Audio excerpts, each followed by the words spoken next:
ঘুম না আসলে একটি আমল আপনি করবেন, মুহূর্তের মধ্যেই ঘুমিয়ে যাবেন ইনশাআল্লাহ।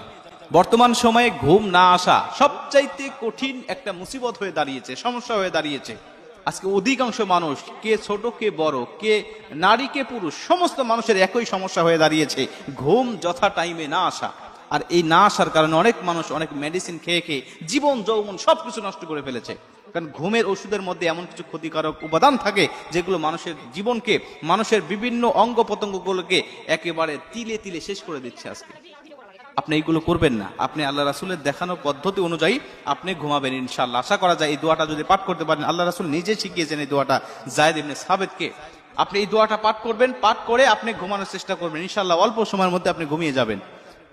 আপনি এই যে ঘুম না আসা, এটা কিন্তু আপনার নিজের দোষে হয়েছে। আপনি নিজের দোষে এই সর্বনাশটা আপনি করে নিয়েছেন। আপনি যথা টাইমে ঘুমান নাই এবং আপনার কিছু বদ অভ্যাস, যে অভ্যাসগুলোকে আপনাকে আজকে দীর্ঘ রাত পর্যন্ত জাগিয়ে রাখতেছে।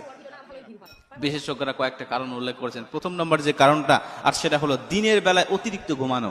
ফজরের সময় তো অনেক মানুষ ওঠেই না, 10টা পর্যন্ত ঘুমায়। ঘুমানোর পরে অনেক মানুষ আবার জহর পরে ঘুমায়, আসর পর, মাগরিব পর পর্যন্ত ঘুমায়। এইরকম অতিরিক্ত ঘুম যখন দিনের বেলায় পারবে সে, তখন তো ঘুমের চাহিদা দিনেই শেষ হয়ে যাবে, রাত্রিবেলা কি ঘুম আসবে? অথচ বিজ্ঞানরা বলছেন রাত্রিবেলায় যদি সে ঘুমাতে না পারে, তাহলে তার স্মৃতিশক্তি, মেধা শক্তি আস্তে আস্তে এতটাই লোপ পাইতে থাকে যে কিছুদিন পরে সে পাগলের মতো হয়ে যাবে। আজকে অধিকাংশ মানুষ যথা টাইমে ঘুম না আসার কারণে পাগল হয়ে গেছে, অধিকাংশ মানুষ। প্রিয় ভাইরা আমার, এজন্য দিনের বেলা অতিরিক্ত ঘুমাবেন না। ফজর পর তো ঘুমাবেন না, জহর পরে খাওয়া দাওয়ার পরে, নামাজ পড়ে খাওয়া দাওয়ার পরে আপনি একটু কাইলুলা করবেন, এটা সুন্নত, এটা করবেন। আসর পরে ঘুমাবেন না, মাগরিব পর ঘুমাবেন না। আপনি এশার নামাজ পড়ে, এশার নামাজের আগেই খাওয়ার চেষ্টা করবেন। এশার নামাজ পড়ে আর দেরি করবেন না, আপনি প্রয়োজনীয় কাজ না সেরে দ্রুত আপনি ঘুমানোর জন্য চেষ্টা করবেন। তাহলে একটা বদ অভ্যাস আপনি বাদ দিলেন যে আপনি দিনের বেলা অতিরিক্ত ঘুমাবেন না। 2 নম্বর বদ অভ্যাস, আর সেটা হলো কি, আপনি ঘুমের আগে চা এবং কফি এটা পান করবেন না। আপনারা জানেন যে চায়ের মধ্যে এমন কিছু উপাদান আছে যেটা মানুষের ব্রেনকে, মানুষের সতেজ রেখে দেয়। এটা সহজে নিস্তেজ হতে দেয় না, এটা ঘুমাতে দেয় না, সতেজ রেখে দেয় দীর্ঘক্ষণ পর্যন্ত। এই জন্য ঘুমানোর আগে, বিশেষ করে ঈশার নামাজের পরে চা কফি খাবেন না, কারণ এটা আপনাকে ঘুমাতে দিবে না, মানে অল্প সময়ের মধ্যে আপনাকে ঘুম আসতে দিবে না, দীর্ঘক্ষণ আপনাকে জাগিয়ে রাখবেন।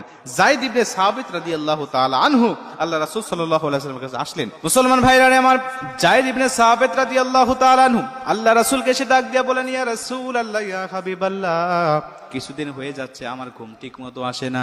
আমি এশার নামাজের পরে ঘুমাতে যাই কিন্তু আমার ঘুম হয় না। হুজুর, আমাকে একটি আমল বলে দেন, আমাকে একটি দোয়া বলে দেন, যেই দোয়াটা আমি যথা টাইমে পাঠ করলে যথা টাইমে আমার ঘুমটা আসবে।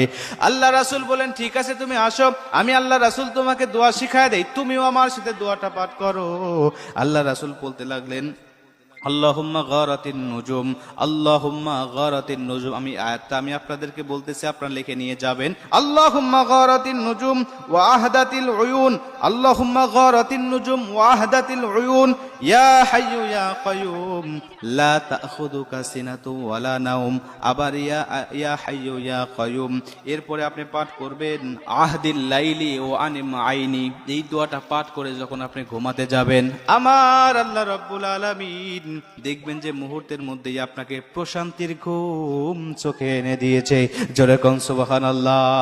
প্রশান্তির ঘুম আপনাকে এনে দিয়েছে। এই দোয়াটা পাঠ করবেন, এরপর আর ঘুমের যে দোয়াটা, বিসমিল্লাহি আল্লাহুম্মা বিসমিকা আমুতু ওয়া আহইয়া, এই দোয়াটা পাঠ করবেন।